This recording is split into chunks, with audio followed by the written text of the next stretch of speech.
স্বাগত খেলা যুগে আপনাদের সাথে আছি আমি ফাইম রহমান। মুস্তাফিজুর রহমান ইস্যুতে হার্ডলাইনে বাংলাদেশ সরকারের পরামর্শ আমলে নিয়ে ক্রিকেট বোর্ড সিদ্ধান্ত নিয়েছে। সেখানে যদি বর্তমান পরিস্থিতি থাকে তাহলে আসন্ন টি-20 বিশ্বকাপ খেলতে টাইগাররা ভারতে যাবে না। আইসিসি বলছে বাংলাদেশ শ্রীলঙ্কায় খেলতে চাইলে তাদের কোনো আপত্তি নেই। এই বিষয়ে আইসিসির পর্যবেক্ষণও জানতে চাওয়া হয়েছে। বিসিসিআইকে জানানো হয়েছে আনুষ্ঠানিকভাবে। মন্তব্য এসছে সরকারের উচ্চ পর্যায়ে এবং বাফুফের সভাপতি তাবিদ আওয়ালের পক্ষ থেকেও। খালিদ জামিলের রিপোর্টে বিস্তারিত। সীমান্তের ওপারে অনেকটা ইন্টেনশনালি উস্কে দেয়া হলো সাম্প্রদায়িক শক্তিকে। সেই খড়গ এসে পড়ল কলকাতা নাইট রাইডার্সের সাথে চুক্তিবদ্ধ মুস্তাফিজুর রহমানের ওপর। যারা আন্দোলন করলো কেউ কেউ তেড়ে এলো বাংলাদেশ উপদূতাবাসের দিকেও। জানলে ওদের তো জানা থাকতো আইপিএল এর আগে ওই মুস্তাফিজই গোটা দল নিয়ে যাওয়ার কথা ভারতবর্ষে টি-20 বিশ্বকাপ খেলতে।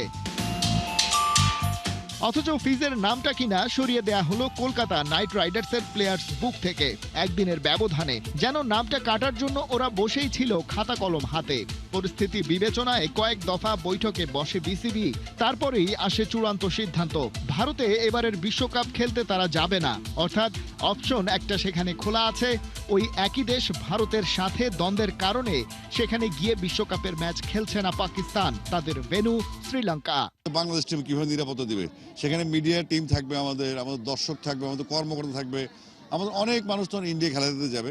তো যেহেতু এক মুস্তাফিজকে নিরাপত্তা দিতে পারছে না, সুতরাং আমরাও আশা করছি যে আমরাও ধরে নিয়েছি যে আমাদের নিরাপত্তা তারা দিতে পারবে না। তো সেক্ষেত্রে আমরা ভারতে আমাদের টি-20 টিম না পাঠানোর সিদ্ধান্ত নিয়েছি বিসিবি থেকে। এ ধরনের সিদ্ধান্ত যে আসছে সেটা বোঝা গিয়েছিল সকাল সকালই, কারণ যুব ও ক্রীড়া উপদেষ্টা আসিফ নজরুল তার সোশ্যাল হ্যান্ডেলে জানিয়েছেন ক্রিকেট বোর্ডকে কি কি পরামর্শ দিয়েছেন তিনি। একই সাথে বাংলাদেশের গণমাধ্যমে আইপিএল না দেখানোর নির্দেশনাও দেয়া হয়েছে সরকারের তরফ থেকে। আর এভাবেই বলা হচ্ছে গোলামির দিন শেষ। একই দিন সরকারের উচ্চ পর্যায় থেকে মোস্তাফিজ ইস্যুতে এসেছে বিভিন্ন বার্তা। দুইটা দেশের মধ্যে যদি রাজনৈতিক টেনশন থাকেও বলে যে সাংস্কৃতিক এক্সচেঞ্জ, খেলাধুলা এগুলোর মাধ্যমে এটা কমিয়ে আনা যায়। এখানে দেখা গেল সম্পূর্ণ উল্টো কাজটা করা হয়েছে। বাংলাদেশের একটা খেলোয়াড়কে নিশ্চিত করার পরে তাকে রাজনৈতিক যুক্তিতে, যেটা আমরা পত্রপত্রিকায় দেখেছি, বলা হচ্ছে যে ওকে নেওয়া হবে না। খেলোয়াড়ই কোনো যুক্তিতে মানা করা হলে তো কোনো ব্যাপার ছিল না। যে যুক্তিতে মানা করা হচ্ছে সেই যুক্তিটা তো আসলে আমরা কোনোভাবেই গ্রহণ করতে পারি না। ফলে সেখানে আমাদেরকে একটা প্রতিক্রিয়া দেখাতেই হচ্ছে।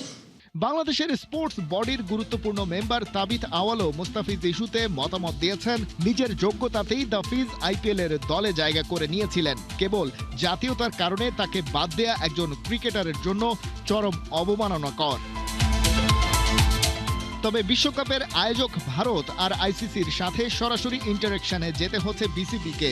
বোর্ডের পক্ষ থেকে বেশ প্রিসাইসলি বিষয়টি তুলে ধরা হয়েছে। নিজেদের সিদ্ধান্ত বিসিসিআইকে জানানোর পাশাপাশি করা হয়েছে আইসিসিরও দৃষ্টি আকর্ষণ। বাংলাদেশের তরফ থেকে আশা করা হচ্ছে যে ক্রিকেটের আন্তর্জাতিক নিয়ন্ত্রক সংস্থা পরিস্থিতি অনুধাবন করতে পারবে। এদিকে আন্তর্জাতিক ক্রিকেট বিষয়ক ওয়েবসাইট ক্রিকবাজ বলছে বিসিবির চিঠি যখন আইসিসির দপ্তরে গেছে তখন রবিবার, অর্থাৎ সাপ্তাহিক ছুটির দিন। তাই অফিসিয়াল ডিসিশন হয়তো আসেনি, কিন্তু ভারত থেকে সরিয়ে বাংলাদেশের বিশ্বকাপ ম্যাচগুলো শ্রীলঙ্কার মাটিতে আয়োজন করতে তাদের তরফ থেকে অন্তত কোনো আপত্তি নেই। খালিদ জামিল, একাত্তর। এটা কি খেয়াল খুশি নাকি বিশ্বকাপের ভেন্যু বদল নিয়ে ভারতীয় ক্রিকেট বোর্ডের এমন মন্তব্য? মুস্তাফিজ ইস্যুতে এখনো উত্তাল বাংলাদেশ ভারত।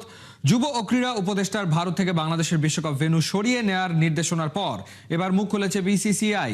পিটিআই এর বরাত দিয়ে জানিয়েছে বিশ্বকাপে ভেন্যু বদল চাইলেই সম্ভব নয়। কোহিনুর গণার রিপোর্ট।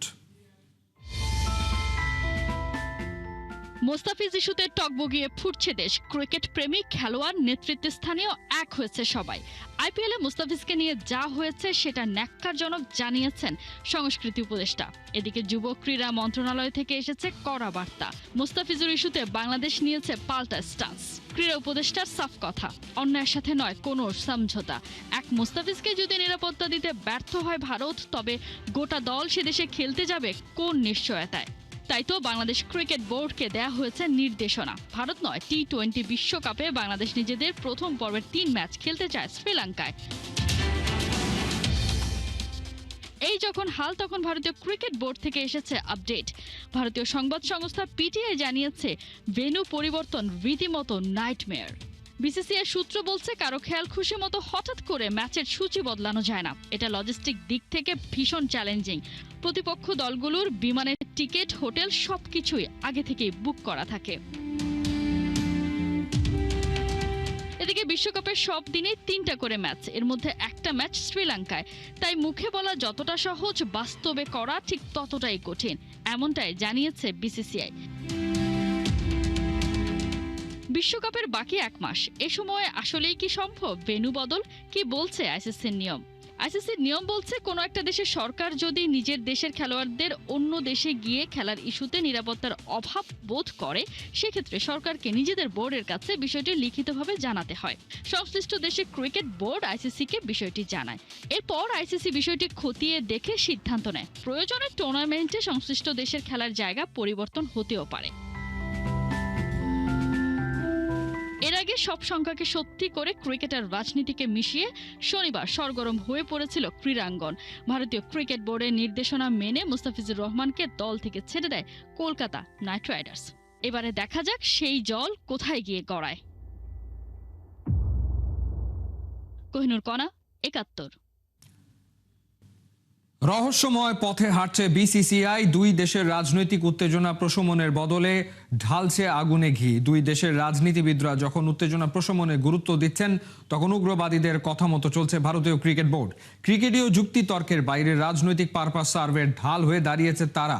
কিভাবে মুস্তাফিজকে বাদ দেবার সিদ্ধান্ত ভারতের উদ্দেশ্য আর প্রত্যাশার বিপরীতে কাজ করছে, জানাচ্ছেন পার্থ বণিক। ভারতীয় ক্রিকেট বোর্ডে হচ্ছেটা কি? তারা যেগুলো করছে সেসব বিবেচনা প্রসূত নাকি শুধুই রাজনৈতিক তোষামোদী? মোস্তাফিজুর রহমান ইস্যুতে অনেকটা এমন প্রশ্নই উঠে আসছে সামনে, যার উত্তরে যৌক্তিকতার বদলে রাজনৈতিক তেলবাজি মূল কারণ হিসেবে ধরা দিচ্ছে। শনিবার বিসিসিআইয়ের নির্দেশে মোস্তাফিজকে বাদ দিয়েছে কলকাতা। এখানে সেই প্রচলিত কথাটাই বেশ খাটে, খাবি না যখন মাখালি কেন। অর্থাৎ মোস্তাফিজকে যখন দলে রাখা যাবে না, তাহলে তাকে নিলামের পুলে কেনই বা রাখা হয়েছিল। এখানেই শেষ নয়, মোস্তাফিজকে বাদ দেবার প্রক্রিয়াটাও বেশ ইন্টারেস্টিং। ফিজকে বিসিসিআই নিজেরা বাদ দেয়নি, বাদ দেওয়া হয়েছে কলকাতার মাধ্যমে। অথচ মোস্তাফিজকে আইপিএল এর পুলে রাখা, তাকে আবুধাবির নিলামের মঞ্চে ওঠানো, সবই হয়েছে বিসিসিআইয়ের তত্ত্বাবধানে।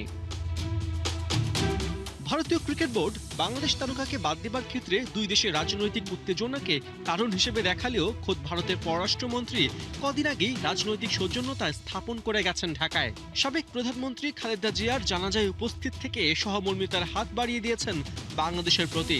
শুধু তাই নয়, যে পাকিস্তানের সাথে এশিয়া কাপে হাত মেলায়নি টিম ইন্ডিয়া, সেই পাকিস্তানেরই সংসদের স্পিকার সর্দার আয়াজ সাদিকের সাথে ঢাকায় হাত মিলিয়েছেন ভারতের পররাষ্ট্রমন্ত্রী এস জয়শঙ্কর। তাই ঘুরে ফিরে সেই পুরনো প্রশ্নই, রাজনীতিবিদরা যখন উত্তেজনা প্রশমনের চেষ্টা করছেন, তখন বিসিসিআইয়ের অতিরিক্ত স্টান্টবাজি এবং তেলবাজির মানে কি? ভারতের স্বার্থের পারস্পরিক সংঘাত আছে আরও এক জায়গায়। একদিকে দেশটির শাসক শ্রেণী আশা করছে ফেব্রুয়ারির নির্বাচনের পর বাংলাদেশের সাথে সম্পর্কের উন্নয়ন হবে, অন্যদিকে তাদের বোর্ডই নির্বাচনের পর হতে যাওয়া আইপিএল থেকে মোস্তাফিজকে ছুড়ে ফেলেছে। এমন অবস্থায় অনেকটা স্পষ্ট হয়েছে, বিসিসিআইয়ের শুরু করা এই ক্রিকেটীয় বৈরিতা বাংলাদেশের সাথে ভারতের সম্পর্ক উন্নয়নে বড় প্রতিবন্ধকতা হয়েই কাজ করবে। মোস্তাফিজকে কলকাতা শিবির থেকে বাদ দেবার কারণ হিসেবে অনেকেই মার্চে অনুষ্ঠিত হতে যাওয়া পশ্চিমবঙ্গ বিধানসভা নির্বাচনকে সামনে আনছেন। মূলত পশ্চিমবঙ্গের হিন্দু সম্প্রদায়কে না খেপাতে এবং সেখানকার ভোট ব্যাংক টানতেই বিজেপির এই সিদ্ধান্ত বলে কানাঘুষা চলছে। সব মিলিয়ে বাংলাদেশ ভারত সম্পর্ককে নতুন চ্যালেঞ্জের মুখে ঠেলে দিয়েছে বিসিসিআই। এরই মধ্যে আসন্ন টি-20 বিশ্বকাপে ভারত থেকে বাংলাদেশের সকল ম্যাচ শ্রীলঙ্কায় সরিয়ে নেবার তোড়জোড় শুরু করেছে বিসিবি। পার্থ বণিক, ৭১। কলকাতা নাকি কলম্বো, কোথায় হবে টাইগারদের ডেস্টিনেশন? আসছে টি-20 বিশ্বকাপে বাংলাদেশের ভেন্যু বদল নিয়ে চলছে আলোচনা। এরই মধ্যে কোনো চমক ছাড়াই হয়ে গেল স্কোয়াড ঘোষণা। লিটন দাসের নেতৃত্বে 2026 টি-20 বিশ্বকাপের জন্য 15 সদস্যের স্কোয়াড দিল বাংলাদেশ ক্রিকেট বোর্ড। স্কোয়াডে জায়গা হয়নি টি-20-র সাবেক অধিনায়ক নাজমুল শান্ত আর জাকের আলী অনিকে। লিটনের ডেপুটির দায়িত্ব দেওয়া হয়েছে সাইফ হাসানের কাঁধে। টপ অর্ডারে লিটন, সাইফের সঙ্গে তানজিদ তামিম ও পারভেজ ইমন। মিডল অর্ডারে ভরসা হিসেবে থাকছেন তাওহিদ হৃদয় ও শামীম হোসেন জাকের আলীর জায়গায় উইকেট কিপিংয়ে লিটনের সঙ্গে থাকবেন নুরুল হাসান সোহান। দলের পেস ইউনিটে আছেন মুস্তাফিজুর রহমান, তাসকিন আহমেদ, শরীফুল ইসলাম ও তানজিম হাসান সাকিব। স্পিন ডিপার্টমেন্ট সামলাবেন লেগ স্পিনার রিশাদ হোসেন, শেখ মেহেদী আর নাসুম আহমেদ। অলরাউন্ডার হিসেবে আছেন মোহাম্মদ সাইফুদ্দিন।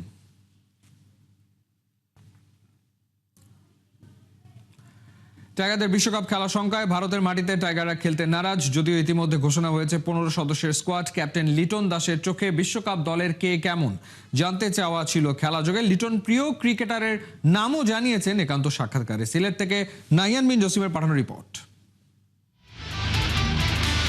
আপনার যে টি-20 টিমের যারা আছে, আমি একটু জাস্ট এক কথায় আর কি তাদের ব্যাপারে জানতে চাইবো। আমি নামগুলো বলবো, আপনি জাস্ট বলবেন তাদের ব্যাপারে। আমি যদি একদম শুরু থেকে শুরু করি, Tanzid Tamim, quiet person. Saif Hasan, very quiet, মানে তামিমের থেকেও কোয়াইট আর একটু। আপনিও আছেন দলে। লিটন কুমার দাস, আমি তো আরও কোয়াইট। টপ অর্ডারে মোটামুটি সবাই কোয়াইট। না, অ্যাজ এ ক্রিকেটার যদি বলেন, তামিম তো আমার কাছে মনে হয় বিধ্বংসী। টপ অর্ডারের সবাইকে মোটামুটি রিল্যাক্স বলছিলেন। পারভেজ হোসেন ইমনকে কি বলবেন? আমার কাছে মনে হয় খুব রিয়ারলি এত পাওয়ার হিটিং ট্যালেন্ট থাকে, মানে শক্তিবান বলা যায়। সাইফ হাসান ট্যালেন্টেড বলা যায়। তাওহিদ হৃদয় থাকে না নিজের উপর একটু বার্ডেন নেওয়া, যে কোনো কিছু না হলে মানে জেদি টাইপের বলতে পারেন।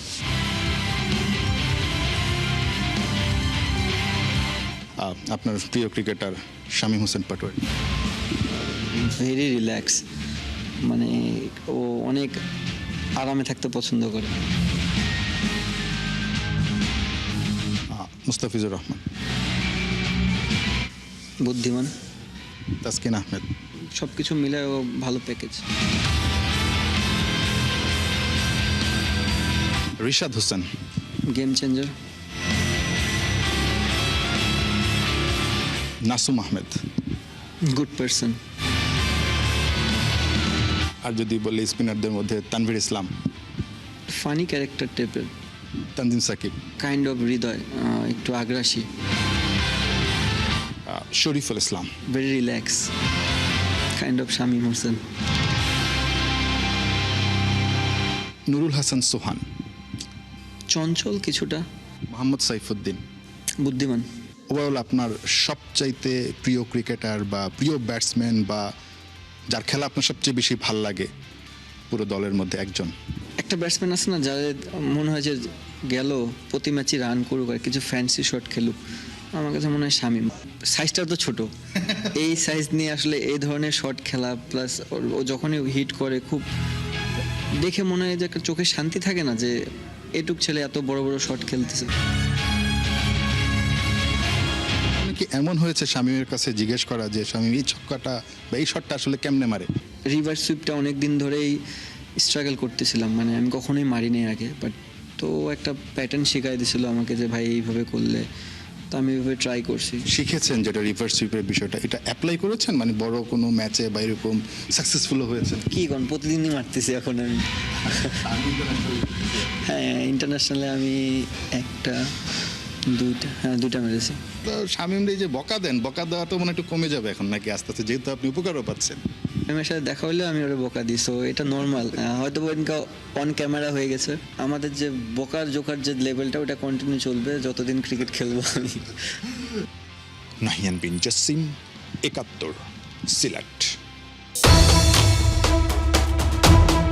প্রতিবেশী দেশগুলোর সঙ্গে নেই বন্ধুত্বপূর্ণ সম্পর্ক। গোলা বারুদি এখানে এক এবং একমাত্র যোগাযোগের মাধ্যম। ক্রিকেট যেখানে নিজেদের বাপদাদার সম্পত্তি। না, দেশটির নাম বলতে কোনো অপশনের প্রয়োজন নাই, এক বাক্যে চোখ বন্ধ করে বলে দেয়া যায় ভারত। দিনের পর দিন ভারতীয় আধিপত্যবাদের শিকার বাংলাদেশ, যার সবচেয়ে বড় উদাহরণ আইপিএল থেকে মুস্তাফিজুর রহমানকে বাদ দেয়া, যার জল গড়িয়েছে এতটাই ক্ষোভে ফুঁসছে বাংলাদেশ। রীতিমতো টি-20 বিশ্বকাপ ভারতে না খেলার সিদ্ধান্ত বিসিবির। অবশ্য ভারতীয়দের এমন নাটক সিনেমা নতুন নয়, মনে করিয়ে দিলেন সাবেক যুব ও ক্রীড়া উপদেষ্টা। এশিয়ান ক্রিকেট কাউন্সিলের যে জেনারেল মিটিং, সেটা বাংলাদেশে আয়োজনের ক্ষেত্রে ভারত নানাভাবে বাধার সৃষ্টি করেছে। বিভিন্ন দেশকে তারা বলেছে যে এই মিটিংয়ে অংশগ্রহণ না করার জন্য। মানে তার ক্রিকেটও এক ধরনের আধিপত্যবাদ কিংবা আগ্রাসনবাদ প্রতিষ্ঠা করতে চায়, কিন্তু তখন আমরা সফলভাবে সেই মিটিংটা আয়োজন করতে সক্ষম হয়েছিলাম এবং আমরা দেখেছি যে পৃথিবীর অন্যান্য ক্রিকেট খেলোয়াড় দেশগুলো, বিশেষ করে এশিয়ার, তারা এই ভারতের যেই হেজিমনি আছে এবং ক্রিকেটকে দখল করার যে একটা প্রবণতা আছে সেটা থেকে বের হয়ে আসতে চায়, এবং চায় বলেই তারা ভারতের নানা ধরনের বক্তব্য কিংবা বাধা দেওয়া সত্ত্বেও তারা জানে যে আইসিসিতে যেহেতু এখন ভারতের একটা প্রভাব রয়েছে, তারা নানা ধরনের হুমকি বাধা সত্ত্বেও কিন্তু এজিএমে অংশগ্রহণ করেছে। ভারতীয় গণমাধ্যমের এমন একটা ভাব যেন আইপিএল খেলতে ফিজ আবদার করেছিলেন। অপপ্রচার চালিয়ে বাংলাদেশকে রীতিমতো ছোট করার মিশনে নেমেছে তারা। এমন অবস্থায় বাংলাদেশে আইপিএল সম্প্রচার বয়কট করা সহ ভারতীয় টিভি চ্যানেলগুলো বন্ধের দাবি উঠেছে জোরে সোরে। তবে এটাকে একমাত্র সমাধান মনে করছেন না আসিফ মাহমুদ সজীব ভুইয়া। ভিন্ন উপায়ে তাদের মেরুদণ্ড ভেঙে দেওয়ার ইঙ্গিত তার। ডিপ্লোম্যাটিক প্রেশার অনেকভাবে তৈরি করা যায়। মিডিয়া বন্ধ করাটা খুব পপুলিস্ট একটা দাবি আছে একই সাথে, কিন্তু এর বাইরেও প্রেশার তৈরি করার জন্য আরও অনেকগুলো পন্থা আছে। আমার মনে হয় আমাদের সবগুলোই দেখা দরকার। বিশেষ করে যারা পলিসি মেকার এখন আছেন, তারা আরও অন্যান্য এভিনিউগুলো আসলে খুঁজে বের করতে পারেন। ভারতেও তো অনেক মানুষজন বাংলাদেশে চাকরির বাজারে আছেন, তো বাংলাদেশের যেই বেকারত্বের সমস্যা এবং বাংলাদেশের যারা বিভিন্ন স্পেসিফিক এক্সপার্ট যারা আছেন, তারা দেখি যে আমরা দেখি পৃথিবীর বিভিন্ন দেশে গিয়ে আসলে তারা জব করছেন, কিন্তু ওই জায়গাগুলোতেই কিন্তু আমরা ভারতীয়দের বা কিংবা অন্যান্য নেপালের অনেকেও কাজ করেন, শ্রীলঙ্কার অনেকেও কাজ করেন, তাদেরকে দিয়ে আসলে পূরণ করছি, যেখানে আমাদের নিজেদেরই এক্সপার্টরা আছেন যাদেরকে আমরা সেই জায়গাগুলোতে কাজ করাতে পারি এবং আমাদের একটা বৈদেশিক মুদ্রার একটা লস থেকে আমরা বাঁচতে পারি, এবং একই সাথে যে রিভার্স ব্রেন ড্রেনের কথাটা আছে সেটাও বাস্তবায়ন করা সম্ভব হয়। নিরাপত্তা ইস্যুতে ভারতে না খেলার সিদ্ধান্ত নিয়েছে বিসিবি। দেশের সম্মানে এবং খেলোয়াড়দের সিকিউরিটি নিশ্চিতে এমন ডিসিশনকে প্রশংসনীয় বলে মনে করেন সাবেক যুব ও ক্রীড়া উপদেষ্টা। সেই সঙ্গে ভবিষ্যতে দেশটিতে যাতে আন্তর্জাতিক ইভেন্ট না হয় সেজন্য সবাইকে এক হওয়ার আহ্বান তার। অবশ্যই এটা বিসিবির একটা বোল্ড ডিসিশন।